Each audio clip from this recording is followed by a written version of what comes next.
মাটি খুঁড়তেই বেরিয়ে আসছে অবৈধ গ্যাস সংযোগের সারি সারি পাইপ। অধিকাংশ বাড়িতেই মিলছে অবৈধ সংযোগের আলামত।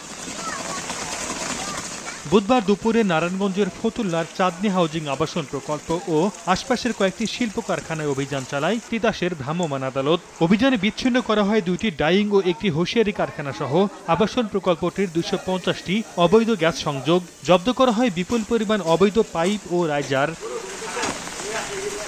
স্থানীয়দের অভিযোগ, প্রভাবশালীরা জড়িত থাকায় তিতাস কর্তৃপক্ষ অবৈধ সংযোগ বিচ্ছিন্ন করলেও আবারও সচল করা হয় লাইন। যারা দেয়, যারা এই সহযোগিতা করে তাদেরকে আইনের আওতায় আইনা তাদের বিচার করা। অনেক রাজনীতিবিদও জড়িত, অনেক মানুষ আছে যারা নাম ফেলাস করলে আমাকে সমস্যা হতে পারে। হ্যাঁ গো, আইনের আওতায় আইন না, যে পরিমাণ শাস্তি আছে শাস্তি দাও, জরিমানা করাও। তিতাস কর্তৃপক্ষের দাবি, অবৈধ গ্যাস সংযোগ চক্রের সদস্যদের তালিকা প্রস্তুত করা হয়েছে।